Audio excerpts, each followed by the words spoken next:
Hello, everybody. This is Maxine Taylor with another edition of Move Into the Magic, and I am so thrilled to be able to present to you a true mover and shaker. If you have been following my shows, whether on the radio or on YouTube, you know who Mary Rodwell is.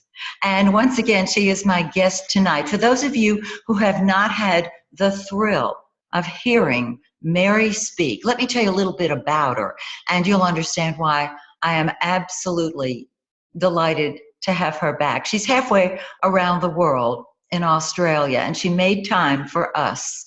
So, Mary is the principal of Australian Close Encounter Research Network and co-founder and director of the Foundation for Research into Extraterrestrial Encounters. She is a former nurse midwife and a professional counselor, a hypnotherapist, a Reiki master, and the author of a book called Awakening: How Extraterrestrial Contact Can Transform Your Life. If you don't have a copy of that book, go to Amazon and get it because it's marvelous.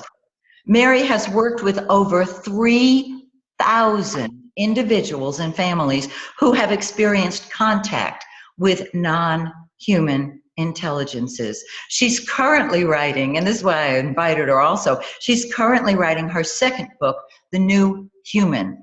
And I have to interrupt my own introduction to remind some of you that the way I got in contact with her was I ran across her incredible video, The New Humans, and I recommend it very highly. I mean, I cannot recommend it enough. Okay, so she's writing this wonderful book called The New Human that documents the accounts of children and teenagers who have had extraterrestrial encounters and the new programs that suggest an upgrading of humans to a higher level of multi-dimensional awareness. And you know, and I know, we all know that's going on. The New Human covers the children's conscious awareness of their encounter, past lives, their star origins, their awareness of their psi abilities, and their mission on planet Earth. I'm going to give you Mary's contact information now because I'm going to just turn the show over to her and let it rip. You can reach her at www.acern, and I'm going to spell it acern.com.au. Or you can reach her at www.experiencer.org. Mary, once again, welcome to my show. So great to have you. Maxine, it's always a pleasure, and I'm so grateful this time your house hasn't been blown down so that we can actually have our conversation. Yes. Well, you know, there are so many parents out there who have very unique children, and they know that these kids are special, and I mean that in its most positive way, and they are looking for all the help you can give them. So with that in mind, will you first of all tell us what do you mean when you say that these young people are aware of their psi abilities, PSI? What is a psi ability? Well, we know we use the word psychic, but that I think is a very limited way of understanding our multidimensional selves. We're all psychic. But some of us, because of our, the way that our upbringing, education, the way that we are conditioned and programmed, is that gradually those abilities are shut down. And this is being the problem with, I think, the Western world more than the indigenous world, because the indigenous world, they still are extremely open to those abilities. They honor them, respect them within those indigenous cultures.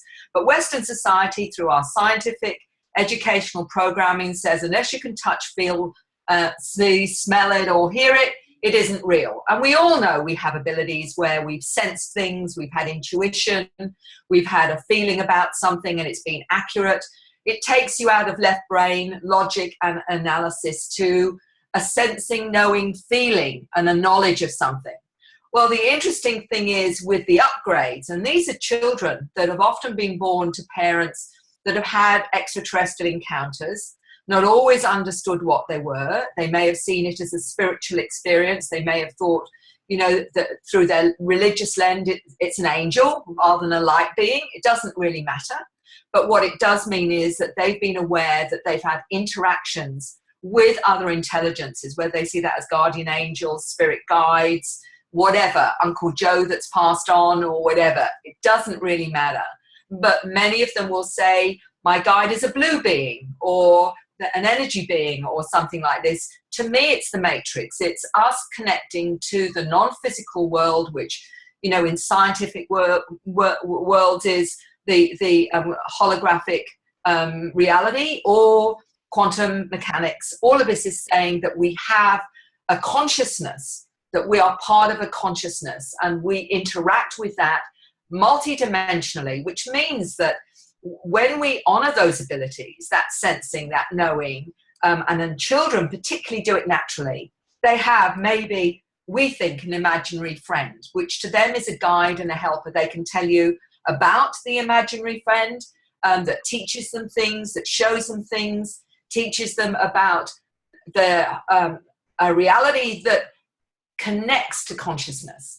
And because these new children are not so easily programmable, and this is the important part of the new human, is that the reality for them is not so, you can't condition them so easily into 3D world, because that's deliberate, because they're actually leading us into our true nature, our multidimensional nature. And by that I mean is that because they're harder to program, and they appear dysfunctional. They may be ADHD, as one researcher who has ADHD reinterprets to always dialed into higher dimensions, is his way of interpreting his ADHD, which is absolutely right. Absolutely right.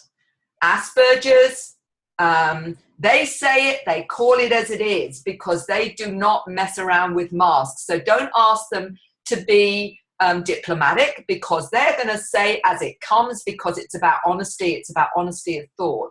You've got the autistic child. Many now I'm discovering through research out there that they appear to be telepathic. And we see these as dysfunctions, but what they really are, in terms of two molecular biologists that I'm writing, that are I'm putting in my book with their interpretation, are saying they're not dysfunctional. They're simply more aware of the matrix. They're operating within the matrix in a far more comfortable way than we are. And we're trying to put them into a little tiny box. We're trying to say, sorry, mate, you can't see it with both eyes. I just want you to see it through a pinprick. And that's your reality here. And they're saying, but sorry, we're getting all this information. What do we do with it? How do we operate with it? And because they struggle with that and we don't understand, we say they're dysfunctional, when in fact we're the ones that are dysfunctional, because we're actually not respecting all those other aspects of ourselves that tap into the matrix, that knowing, that feeling, that intuition, that clairvoyancy that we may have. You know, many people see auras and energy fields. These children see all of that. They see energy fields around animals and plants. They are aware they can communicate with them. They're aware when people aren't well. They can see through people's bodies. And one story I will tell you is about an engineer that wrote to me, and he said his 12-year-old son said to him, you know, Dad, when you're at your computer at work and you're doing certain things, what is it you do sometimes that I don't understand with some of your work? And his father said to him, what do you mean? Can you see what I'm doing? And he said, yes, Dad, I see through your eyes. I'm seeing what you're doing. I can sometimes see the television through my hand. Now, this is a 12-year-old boy in the States. His father's an engineer, was explaining some of his abilities. And he then said, you know, Dad, I'm not from here. I'm from Andromeda. My mother was blue had blue skin. And I do find it really hard down here because, you know, I know there's something going to happen. And he explained about that we are reaching another level of awareness. And he said, this time we might actually make it. Because he said, we've been here 2 or 3 times before and we didn't quite make it. But there's 95% chance now that humanity will make it this time. And he said, and we've come to help. This is a 12-year-old that quite spontaneously delivered this kind of information. The whole family see UFOs, but the children are more conscious of their experiences rather than the adults that often struggle to accept what they're seeing. The youngsters are not. It's to them, it's normal. And they call them they call them their friends or their family. Like the 8-year-old that lives not too far from me that said, you know, the mantid beings are his family. That when he goes up on the craft, that sometimes he evaporates into his mantid form and then he'll come back into his human form, evaporating into it. So it's showing that the soul actually can morph or disengage from its physical container and go into another form to do a particular task and then come back into their human form again. So what we're understanding is the properties of the soul. He's not the only one. I had a gentleman in England in his 50s who said exactly the same thing because his family is mantid. He's a town councillor. He's very out there with his experiences. And he says, Mary, I do the same. He said, you know, my soul essence goes into the mantid form. I help with the humans on board craft because I understand them from a human perspective. And then I go back into my human form again. So this is just 2 cases where they actually, you know, corroborated their own experience. One's 8 years old, the other one's in his 50s. So, you know, what I've tried to do with The New Human, the book The New Human, is to, as much as possible, corroborate what the children are saying from other sources, whether or not it's from a scientific perspective or alternate knowledge, where you've got, you know, 2 girls, they're both 7, different parts of the US, saying they go up on craft, they're taught by different beings, they've drawn the beings and what they look like, they draw hybrids because they say they're not quite human. And one of the most amazing parts of the story to Mars is that one of the little girls kept seeing this symbol on the walls and what have you. And she said she's got a sense of it, but she wasn't sure exactly what it was. I sent this symbol to the other family that had a 7-year-old girl that told me that she went up on craft to Mars and had drawn the domes on Mars and all of this. And I said, does your daughter recognize this symbol? I didn't say where it was from or how I got it. And the little girl said, oh, yes, I've seen that on the craft and it means X, Y, and Z. And I then sent this interpretation to the other family, said, does this make any sense to your 7-year-old? The 7-year-old said, absolutely, that's exactly what it means. So you've got 2 7-year-old girls in different parts of America, have no connection to one another, recognizing the same symbol on the craft they both go on when they go to Mars with hybrids, etc., etc. So, you know, this is the kind of thing that you wouldn't read about, you know, unless you realize that these are parents saying, I've got a 7-year-old boy that was decoding Tracy Taylor's drawings to his mother, literally telling me via the mother, who was, you know, explained about the craft coming through portals in pyramids, explaining the energy of them. And all the mother had done, there was no front loading. All the mother had actually done was say, look at these lovely pictures to both her 7-year-old and her 4-year-old. What do you think of these pictures? And they both said they're from the aliens immediately. And then the 7-year-old went into detail about what certain pictures mean and how you can decode them and understand what they were actually showing you from those other levels. Now, this is a 7-year-old child explaining in detail about the pyramids and the portals and how the craft can go through the earth, for example, because of the nature of the way they can manipulate energy and matter.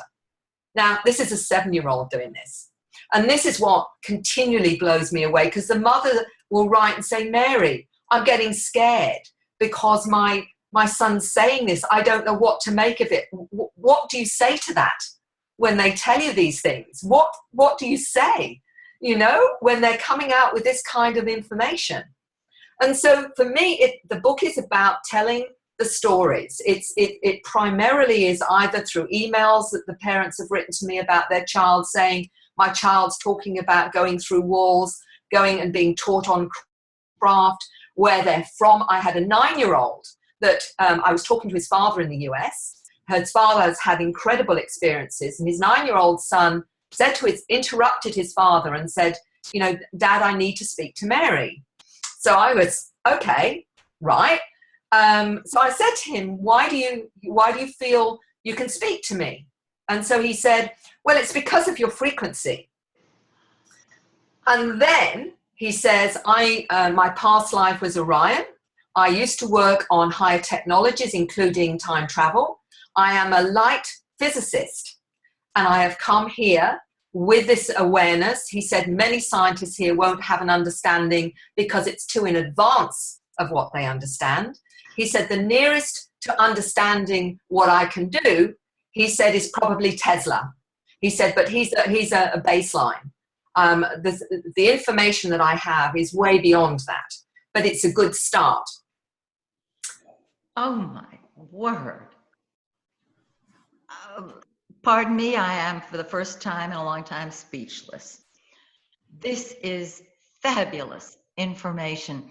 I want to ask you if you would elaborate a little bit on hybrids, because I know that there are many people listening to you and seeing you now that feel that they are hybrids. They have no proof, perhaps, because these children are naturally advanced even beyond so many of the adults. That's why I'm so impressed with the fact that you were able to interview adults who were still aware of what was going on. Hybrids, and I made a little note here. Darn, where did I put it? Oh, I know what I wanted to ask you. If you would then segue into the changes as our species are advancing. What's going on with our species? Take it away. Very good questions, and I will try to encapsulate some of the complexity of the hybrids. After all, and the first thing we have to realize is we're all hybrids, so get over it. So,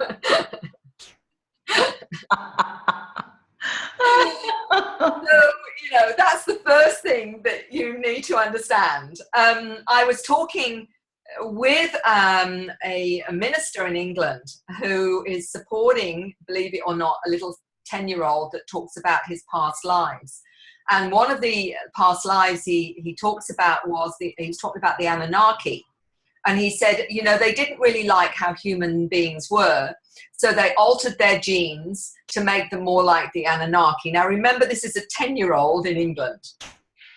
So what I've come to understand is that we have, if you like, quite a complicated mix of different genes in our system from many of the different intelligences out there. And this can be those from different star systems, which may be humanoid or maybe cat-like beings. They may be, a mix of whatever. Some say 12, some say more. But the hybrids, I think, have a lot more of one particular aspect of that.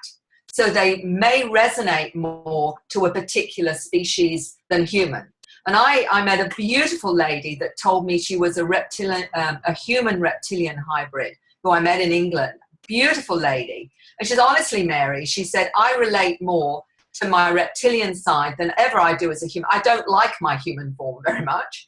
She said, because I feel more comfortable in my reptilian form. She's a gorgeous lady, she's absolutely beautiful. But she said, this is how I feel.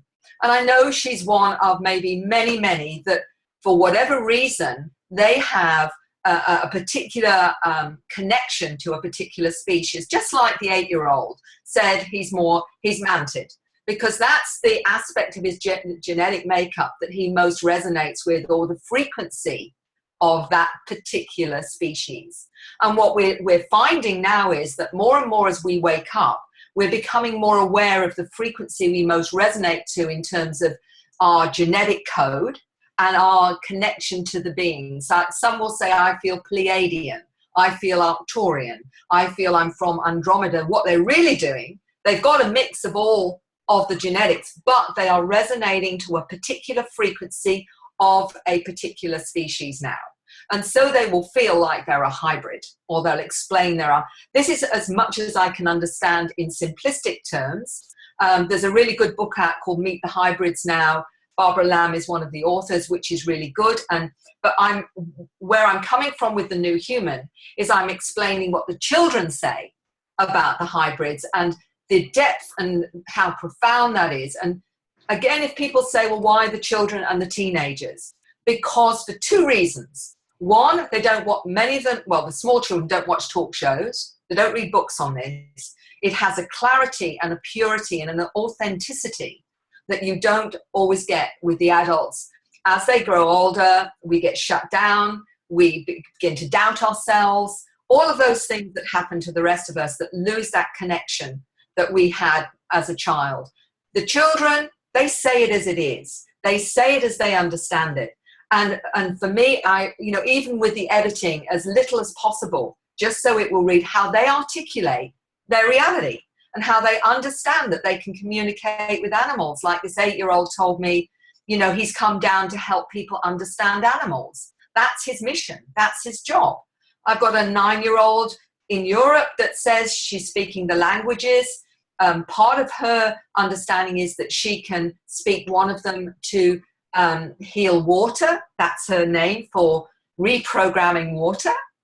So she says it's healing water. And she talked about 7 books she was given, which are everything from the origin of the species to knowledge about the true nature of our biology and DNA, right through to her mission and what she's come here to do, and calls them books. In other words, different subjects that she's been educated into, often on board craft or elsewhere on other planets. They will talk about that. Like the 8-year-old told me that he remembers quite consciously going up on the craft and being taught in an environment where there are other humans, children, as well as his friends, as well as what he says is some that don't look human. And I said, what do you mean by that? And he said, well, their eyes are bigger. I know they're different. And we use our brain waves to move things in the air and to learn things. So they're learning from a holographic perspective. They're using their mind to work with the multidimensional world. And what's absolutely fascinating is that the information they have 10 years and younger of such complex subjects, like the 10-year, well, he was 10 when he told me that when he was 7 or 8, and this is a young man from England, he said I was given the formula to create portals. And he went to his school and he said to the teachers, I'm sorry, but you've got it wrong. You think in a linear fashion. I think in spirals. And what did those teachers say? Look, I think the trouble is that they are very confronted, because the children tell me that when they go to school and they're taught such rubbish that isn't right, is inaccurate, and has no use and no value, and that is why they switch off, because they already have that within them, the knowledge and awareness they need. And as this 9-year-old said, that when you go to school, they program you out of your light. Wow. So we need new schools. We need schools where the children tell us and teach us what they need to operate in a 3D world, but they will teach us about the multidimensional world. And some of the things that I remember, the high sensibilities that Tracy Taylor told me before the molecular biologists actually agreed with her, like Dr. Lena Alston and Dr. William Brown, who I've got statements in my book about how their understanding. She said they have superior mental and analytical capabilities. They've got direct connection to higher awareness. They have extreme sensitivity to thought and emotion, photographic memories, fast motor neuron responses like the ADHD, Manipulation, they can manipulate time and space. They're telepathic, many of them. And they recall being their past lives, being on spacecraft. They know they have downloads. They know that they interact with many different beings. They may come out with strange languages or write strange scripts, which are part of their education on the craft.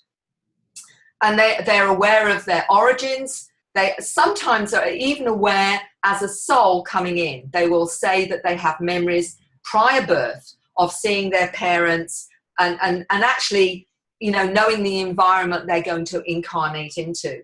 It was quite interesting speaking to an older lady who was almost 80 when I was in Norway. And in Scandinavia, they're very closed to this whole ET thing, far more than many other countries. And I found that quite startling because they're so technologically advanced and so, you know, so aware on so many other levels in terms of science and etc., which is probably the reason why this is. But I was almost worried about how my presentation, when I started to get into the languages and the scripts where, you know, they're talking different earlier Earth languages or languages from the cosmos. And so I was taking a risk, I felt, speaking in Norway. And when I said what I needed to say in the presentation, I saw again in the presentation several people in tears. And one of them came up to me, and she was a lady who told me she was almost 80. And she said, "Mary, everything you've just said is me. Everything. And I have never heard anyone say that before or say what you said." And she said, "Nobody ever understood me." She said, "Nobody." And she said, "I am a farmer's wife, and I used to call the sheep in with my mind, and nobody knew how I did it." And then she told me she was emotional, and she said, "I think I came in too early." And I said to her, "No, I think you came in to bring in the frequencies anyway." But she's written to me since, and she told me an experience where she was in a shopping mall, and because of all the energy she was picking up, because many of them are empaths, they feel and sense people's emotions and sensitivities. She said it got so overwhelming that I shut my energy right down to almost nothing. And she said, the trouble was when I went to pay for something, she said they couldn't see me. And I had to let my energy go and then suddenly appear, and it scared. She said the sales lady couldn't believe what was happening. All of a sudden this person appears in front of her. She hadn't realized that she'd basically made herself invisible. Oh. And when I talked to another scientist, Dr. Lena Olson, she said she did a similar thing as a child where she was playing hide and seek. And she said, as a child, you're still playing around with, know these are extraordinary abilities. And she was telling the children with her mind, you can't see me, you can't see me. And she said they couldn't see me. I was right in front of them, they could not see me. So that's an example of the kinds of abilities these children have. And so they have come here to teach us. I was thinking when you were talking about the fact that we need new schools, well, they will be the teachers in those schools, those elementary schools, those intermediary schools, their high schools and universities, because that's one of the reasons they are here, if they choose to get involved on that level. And I was wondering, when you talked about the mission, they know they have a mission. To me, you know how I feel, how important it is that everybody know what their mission on planet Earth is, because that's the rope that you hang on to that propels you forward when you're surrounded by distractions that might hold you down and back. But I want to ask you about two things: where you see our species going, and I know you've done this for years and you've interviewed over 3,000 people. Has anything surprised you recently, because you've heard so much? Is there something new happening? Where are we headed? It's a big question, and all I can say is I can go, when I look at the big picture, which is what I attempt to do more than anything else, because you can't look at things in isolation and think you can work it out. Right. You have to look at the big picture. You have to look at what's happening to the planet. You have to see the chaos and the destruction. Everything on the planet is being turned upside down on every single level. And my understanding is, primarily because of the research and the feedback that I get from intuitives who are precognitive, they're seeing that, they're tapping into future events, because you can in the Matrix anyway. You can get a sense of timelines and whatever.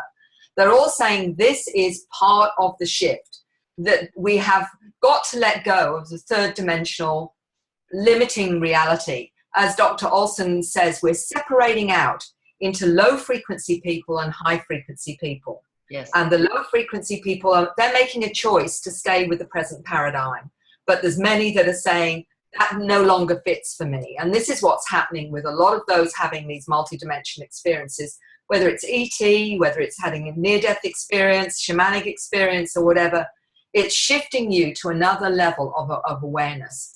And with that, it means all the old things that matter to you are no longer going to be important, because you're on a higher level of awareness where you're seeing how everything is connected, rather than seeing your brother as a different color to you, so he's not the same as you, or he's a different height, or he's got a different beliefs. You realize we're all actually connected, and this is part of consciousness itself, that there's no separation.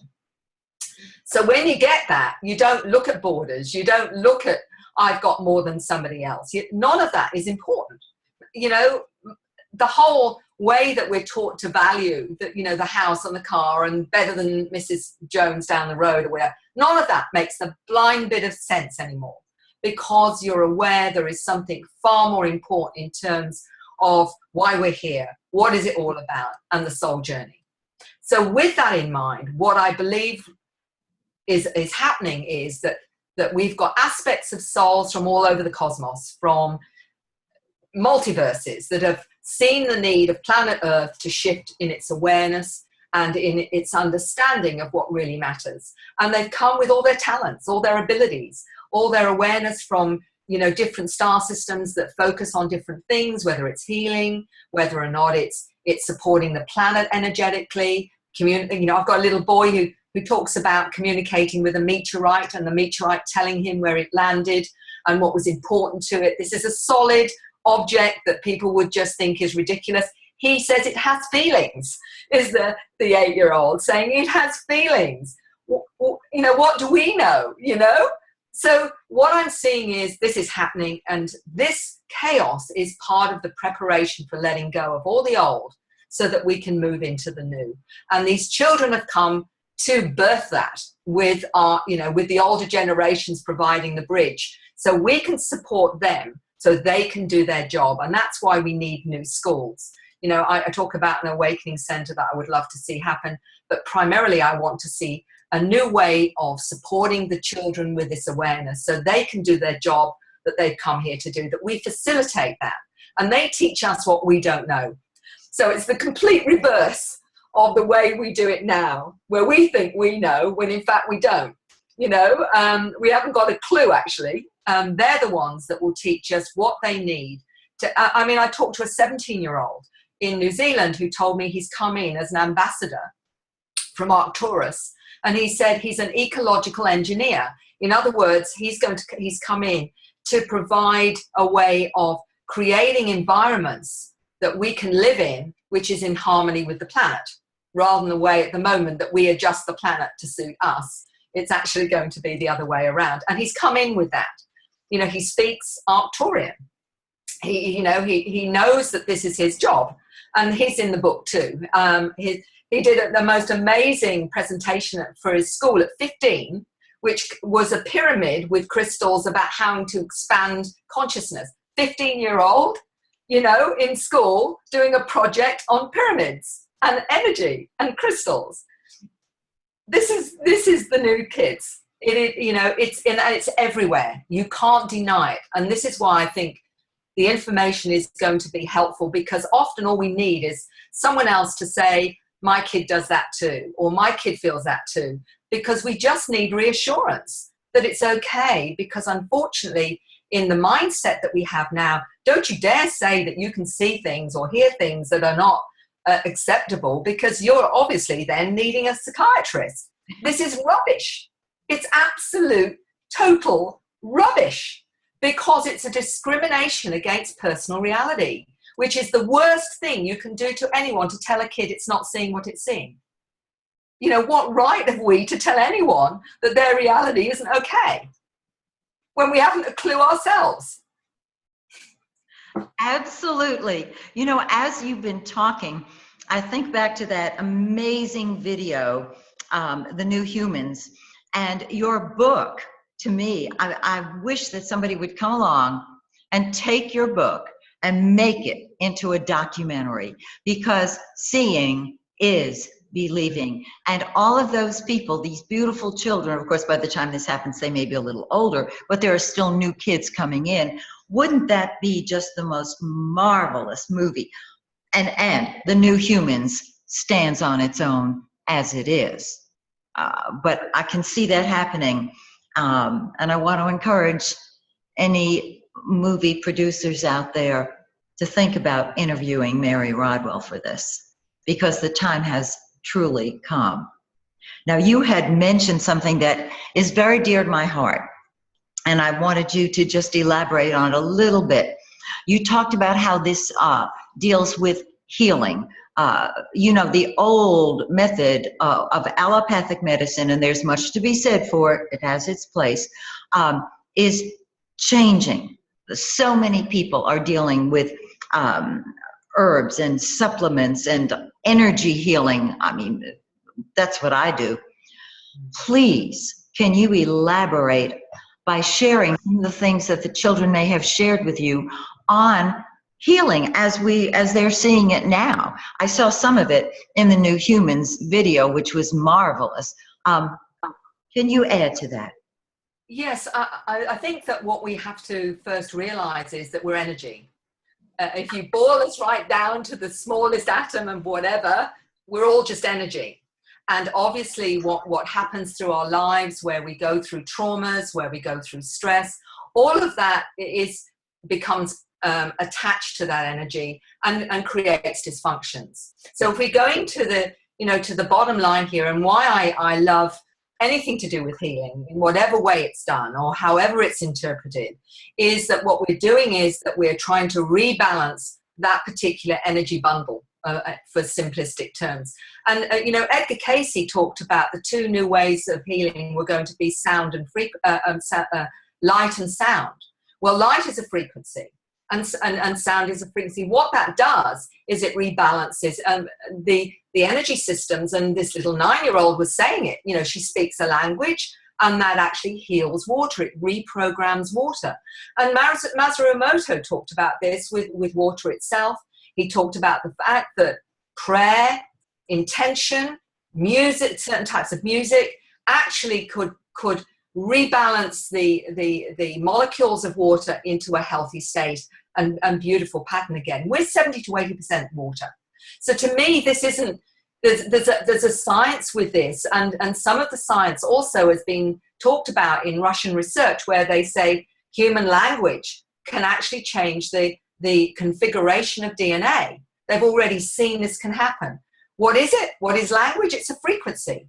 What is music? It's a frequency. And you've got lots of the Star Kids bringing in beautiful music, which actually is there to rebalance the frequencies. And I'm going to add to that a young, I think he's 10 or 11, I think, but he's just been telling his mother that he channels ET music. In other words, he's bringing in music through his piano playing. He tells his mum when he feels the energy. She videotapes it. And one of the musical pieces, he calls it Decoding DNA.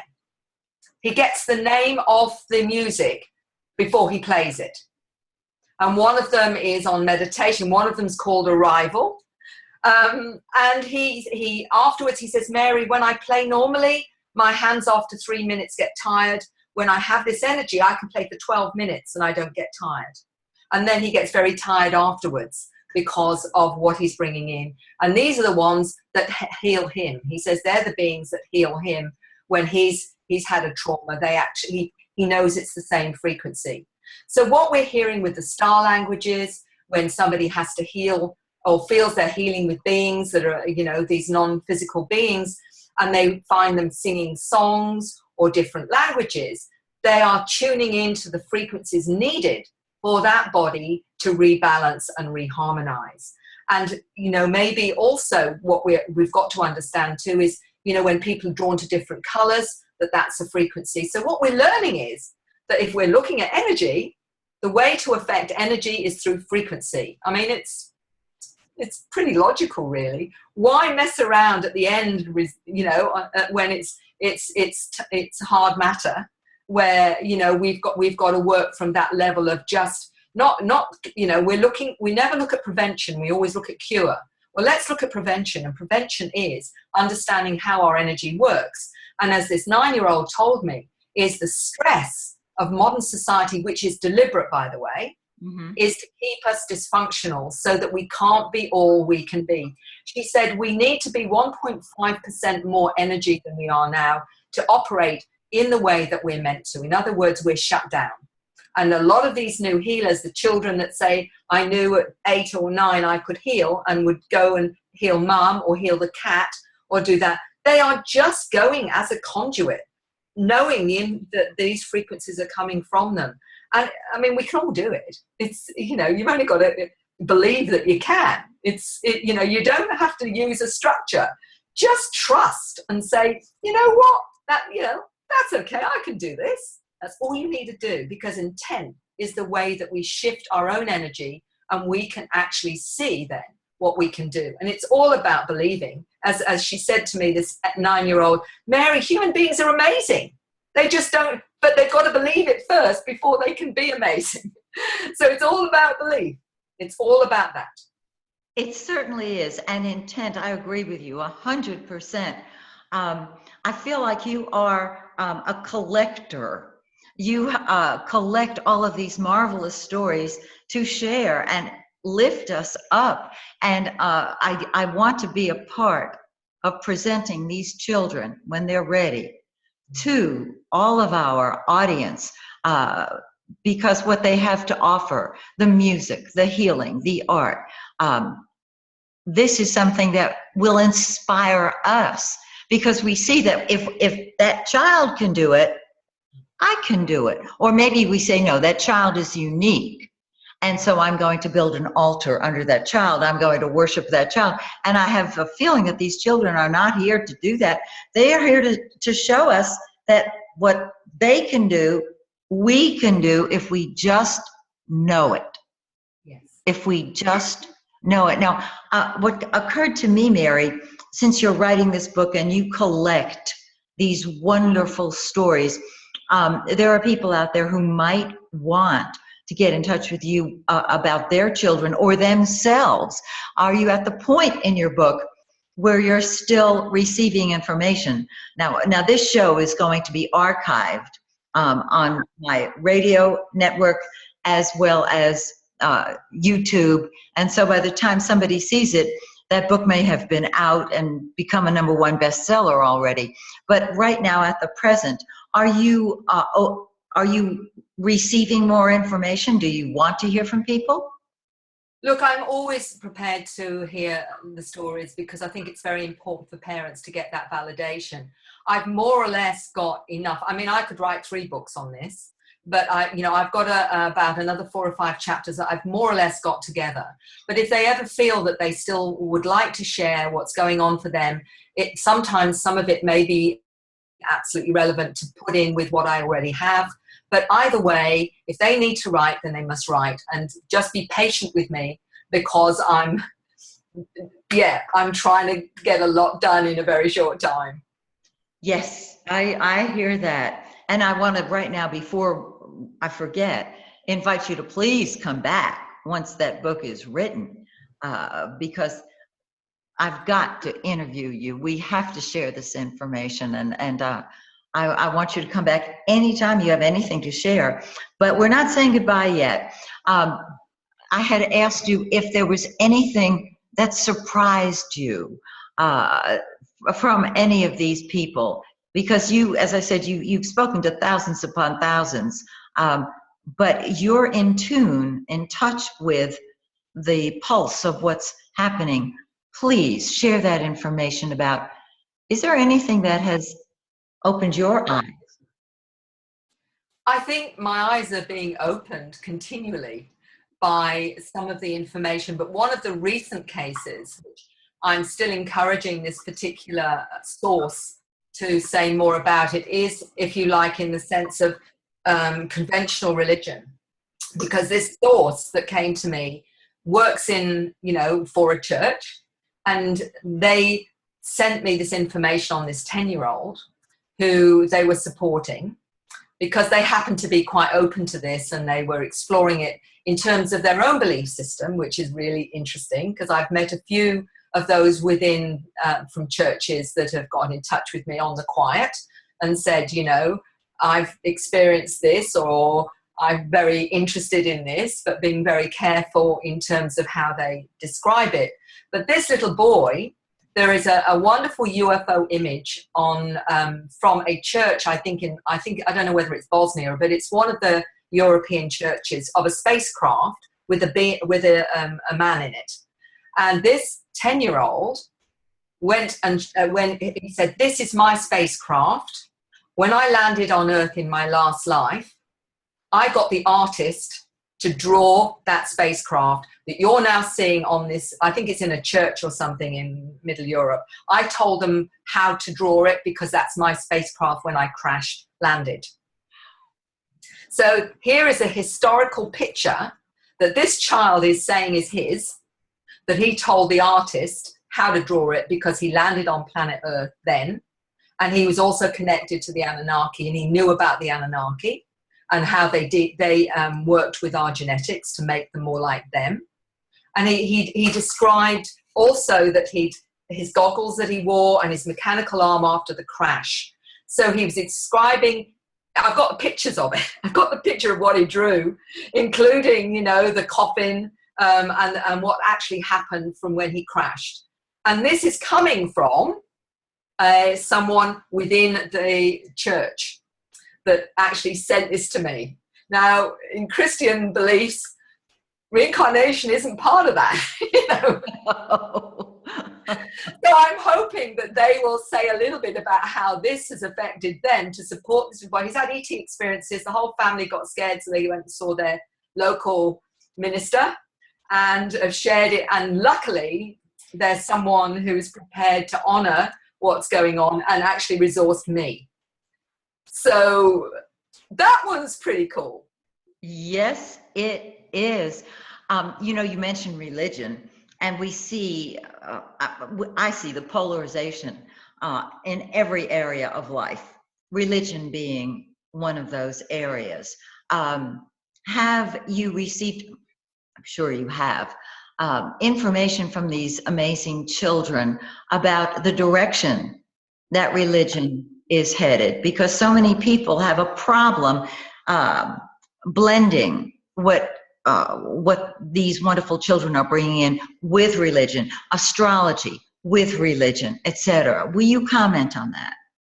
Absolutely, and I think it's very important, because many of us, even if we haven't continued with what we were brought up with, still have the conditioning of that, and on some level or other. So it's been a very important one for me, because I was brought up Catholic. So I wanted to know what the Catholic Church said, and we've got Monsignor Corrado Baducci, before his death, who was a demonologist, actually saying, this is not demonology, this is not a psychological illness, this is a reality. And then we have, there's a lovely book called The Bible and Flying Saucers by a Methodist minister. I'm just trying to think of his name. It's gone out of my head at the moment, who wrote the book, The Bible and Flying Saucers, showing how in the Bible, a lot of the things they're referencing is UFOs. Right. And we know there are images of that, for example. So there's the connection again with that. And I've had the children talk about how the real purpose of these beautiful people coming to planet Earth, whether or not it was, from Muhammad to Jesus to any of them, that all of them, they're suggesting, were placed here by a higher source, whether or not, we call it the non-humans as part of the facilitator for that, to bring in a new way of understanding ourselves. And it's about love. It's about knowing, the message with all of them really is about peace, and it's about love.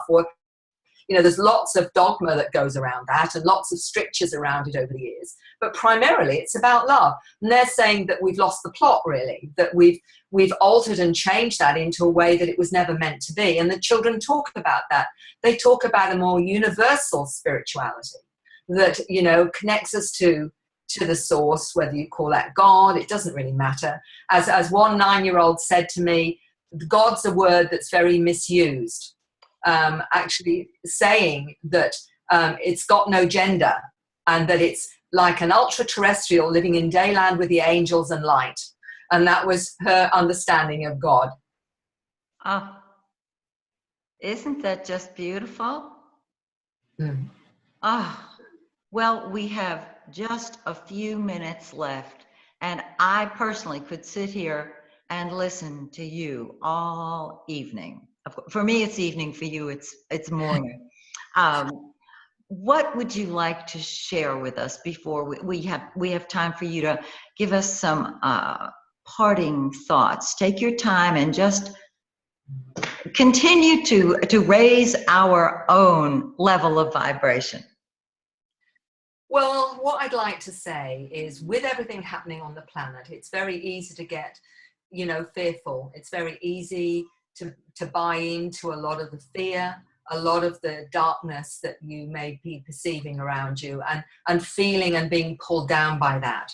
But just remember that we've all come in, and we've come in knowing on some level we're here for a reason. And certainly these children have come in for a reason.